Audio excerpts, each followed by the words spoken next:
Microhábitos, de Brian Jeffrey Fogg, é um livro direcionado para todos aqueles que desejam edificar uma vida mais saudável e feliz. Fogg é pesquisador da Universidade de Stanford, cientista social e especialista em psicologia humana, tendo obtido renome mundial por sua atuação no Vale do Silício. Neste microbook, você vai aprender sobre a formação de novos hábitos e o que fazer para mantê-los ao longo do tempo. Ficou interessado? Então ouça em 12 minutos como direcionar a sua atenção para as coisas que você quer realmente fazer, independentemente das opiniões alheias. Os elementos do comportamento. Ao mudar os seus comportamentos, você pode mudar toda a sua vida. O mais interessante é que, de certo modo, você já sabe disso, não é mesmo? O que talvez ainda não saiba é que existem somente 3 variáveis que direcionam esses comportamentos. O modelo criado por Fogg pode ser a chave que você precisa para desvendar esse mistério. O autor se fundamenta em princípios que demonstram como esses elementos trabalham juntos, e assim conduzem as nossas ações. Para tanto, é preciso analisar como um determinado comportamento ocorreu. Portanto, você pode deixar de botar a culpa pelo seu comportamento em coisas erradas como autodisciplina e caráter. É altamente recomendável criar um design capaz de gerar mudanças em seu próprio comportamento e também no de outras pessoas. Segundo Fogg, um comportamento ocorre quando os 3 elementos, motivação, capacidade e prompt, MCP, convergem em um mesmo instante. Só para exemplificar, prompt é o estímulo para adotar um dado comportamento.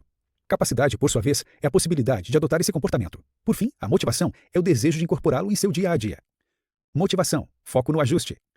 Muitos acreditam que para melhorar seus comportamentos, tudo depende de escolha e autonomia. Eles creem que se pudessem achar uma fonte de motivação adequada, fariam o que devem fazer.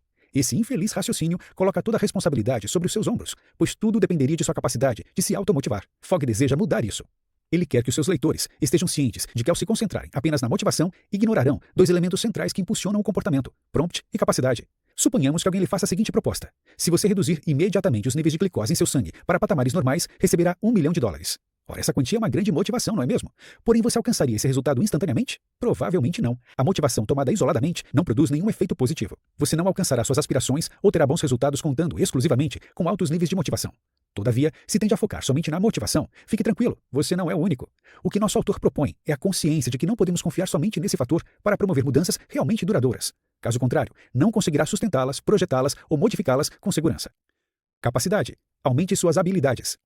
Quando você é o melhor em uma determinada área, as tarefas de execução se tornam mais fáceis. Sempre que você aprimora suas habilidades, sua capacidade também é aumentada. A forma pela qual você eleva suas habilidades dependerá do comportamento adotado. Dito de outra forma, isso pode significar ter aulas, solicitar dicas de amigos ou fazer pesquisas online. Ademais, você pode incrementar as suas habilidades ao repetir o mesmo comportamento por várias vezes. O livro A Mágica da Arrumação, de Marie Kondo, por exemplo, ensinou aos leitores a arte oriental de colocar ordem em sua vida e em seu lar. A obra se tornou um dos livros mais vendidos no mundo, não porque se concentra em motivar os indivíduos a manter suas residências limpas, mas se dedica a ensinar como organizar tudo. Nesse sentido, aprimorar habilidades pode implicar em praticar flexões de braço, fazer um curso acerca da utilização de diferentes facas ou contratar um coach. Seja como for, todas as ações de melhoria parecem naturais quando você está no ápice de uma onda de motivação, utilizando os picos de energia diários a seu favor.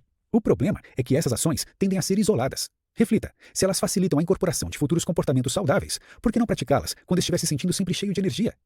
Por exemplo, se você terminar essa leitura e se sentir empolgado para fazer exercícios físicos, este seria um excelente momento para buscar vídeos na internet a respeito da modalidade adequada, aproveitando que sua motivação está alta. Agora que chegamos à metade da leitura, você conhecerá o último elemento do modelo MCP de design de comportamento, aprenderá a desenrolar hábitos ruins e também como mudar em conjunto.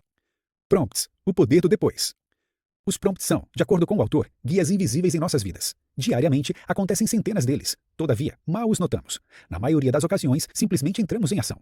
Você acelera quando o sinal fica verde no trânsito. Você come quando alguém oferece uma amostra de queijo em um supermercado. E também você abre as notificações de novos e-mails que surgem na tela de seu computador. Há prompts orgânicos, quando você sente algumas pequenas gotas de chuva caírem no ombro. Então, abre o seu guarda-chuva. Existem prompts projetados. Quando é disparado um alarme de fumaça, você abre as janelas. Entretanto, seja projetado ou orgânico, o prompt diz: tal comportamento foi colocado em prática agora. O mais importante, para Fogg, é que nenhum tipo de comportamento se estabelece sem que exista um prompt. Evidentemente, podemos confiar que os indivíduos reagirão aos prompts quando estiverem capacitados e motivados. É exatamente isso que confere tanto poder a eles, o timing certeiro. Designers que desenvolvem apps para smartphones e jornalistas que fabricam manchetes caça-cliques sabem bem disso. Há uma razão pela qual muitas pessoas se sentem tentadas a clicar em aplicativos com um número vermelho, bem pequeno, em seu ícone. Tal recurso foi projetado especificamente para nos fazer agir e chamar nossa atenção. Os anunciantes sabem que se conseguirem reunir um motivador a um prompt, como no clássico exemplo, clique aqui e ganhe um prêmio, uma quantidade ainda maior de pessoas reagirá. Não obstante, caso não exista um prompt, não existirá um comportamento decorrente, por mais que existam altos índices de capacidade e motivação. Você talvez queira usar um app de meditação que baixou anteontem, porém, como não houve prompt, acabou esquecendo. O autor sustenta que a vida está repleta de quantidades esmagadoras de prompts indesejáveis. Felizmente, há muitos que de fato desejamos. Contudo, a maioria age no modo automático, a partir desses prompts invisíveis. Ao mesmo tempo, as pessoas lutam desesperadamente para se lembrarem de fazer as coisas que sempre se esquecem. Caso a sua mesa esteja coberta de post-its, o seu celular cheio de lembretes constantes, e apesar disso, você não conseguir fazer o que quer, então chegou a hora de retomar o poder dos prompts. Para projetar prompts em sua vida e simultaneamente excluir outros, Fogg recomenda, inicialmente, selecionar o comportamento adequado e depois facilitar a sua execução. Neste ponto, você estará apto a progredir para a etapa seguinte, qual seja, projetar bons prompts para os comportamentos desejados. Isso é de extrema importância, portanto, não entregue os prompts ao sabor do acaso. Para completar o design do seu comportamento, o autor recomenda seguir 5 passos. 1. Definir claramente a sua aspiração. 2. Explorar as opções de comportamento disponíveis. 3. Ajustar-se aos comportamentos escolhidos. 4. Começar micro. 5. Encontrar bons prompts. Nesse modelo, a capacidade e a motivação existem em gradação. Os prompts, entretanto, são preto no branco. Em outras palavras, você os percebe ou não. E caso não perceba um prompt, ou se ele surgir no momento errado, os comportamentos não serão postos em prática. Assim, os prompts são elementos cruciais para o seu sucesso, de tal sorte que projetar bons prompts é uma parte fundamental no pensamento de Fogg, ajudar as pessoas a fazerem o que elas já desejam fazer. Desenrolando os hábitos ruins. Do mesmo modo como acontece com hábitos positivos, existem maus hábitos que afortunadamente são fáceis de alterar e outros mais difíceis. Basta prestar atenção à linguagem que costumamos utilizar ao chegarmos ao extremo difícil desse espectro, lutar contra vícios e acabar com maus hábitos. Inconscientemente, aceitamos a ideia de que os comportamentos indesejados são como vilões terríveis que devem ser derrotados de maneira agressiva. No entanto, esse tipo de linguagem, com as abordagens que ele desencadeia, delimita esses desafios de modo que não é eficaz e tampouco útil. O autor expressa sua vontade de que paremos de utilizar sobretudo a expressão acabar com os hábitos ruins. Isso porque essa expressão consegue iludir as pessoas. O termo acabar descreve uma expectativa errônea de como nos livramos dos maus hábitos. Tal palavra sugere que se nos esforçarmos bastante, em um dado momento, os hábitos desaparecerão. Mas isso raramente funciona, pois de modo geral, ninguém consegue abandonar um hábito indesejável, fazendo força apenas uma única vez. Fogg sugere que, em vez de acabar, utilizemos uma analogia e uma palavra diferentes. Considere uma corda bem emaranhada, repleta de nós. É dessa forma que devemos imaginar os maus hábitos, como procrastinação e estresse. Esses nós não podem ser desatados ao serem todos puxados. O ato de puxar a corda certamente apenas piorará a situação a longo prazo. É altamente recomendável desembaraçar essa corda imaginária por etapas. Tenha em mente ainda que não é indicado focar nas partes mais difíceis primeiro.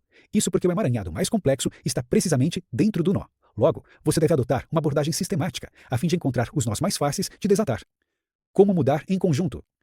Há 3 abordagens centrais quando a mudança de comportamentos de um grupo está em pauta. É possível projetar alterações em seu próprio comportamento, visando se distanciar de influências negativas e coletivas. Em segundo lugar, você pode operar em equipe para projetar mudanças no comportamento de todo o grupo. E por último, existe a opção de projetar mudanças para terceiros, desde que os beneficiem. Ao utilizar os métodos propostos por Fogg, você poderá ser uma força positiva, inclusive na vida das pessoas. Para transformar todo um grupo, basta um indivíduo atencioso e habilidoso, ou seja, você. Nosso autor recomenda cautela. Não tente começar mudando o país inteiro. Desenvolva suas habilidades por meio de micro-hábitos, agindo sobre a sua família, amigos ou equipe de trabalho. Ou seja, escolha uma unidade inicial de mudança para que, ao assumir a função de designer de comportamentos, você seja capaz de projetar serviços ou produtos que ajudem a família toda a mudar em conjunto. Notas finais. Cumpre ressaltar, por fim, que a qualidade de nossas vidas depende em grande medida das decisões tomadas diariamente. Decidimos como gastaremos nosso tempo e como trataremos aos outros e a nós mesmos. Infelizmente, na atualidade, as pessoas demonstram maiores níveis de amargura e também de depressão do que em qualquer outro momento da história. Como uma comunidade global, seguimos desconectados, na prática, uns dos outros. Para consertar essa situação, é imprescindível fazer uma escolha consciente, abraçar os desejos que nos fazem bem. Para Fogg, os hábitos são a melhor forma de atingir esse objetivo tão importante. Dica do 12 minutos. Gostou do microbook? Então leia também O Poder da Simplicidade no Mundo Ágil e saiba como desenvolver as habilidades e competências necessárias para obter mais resultados com menos trabalho.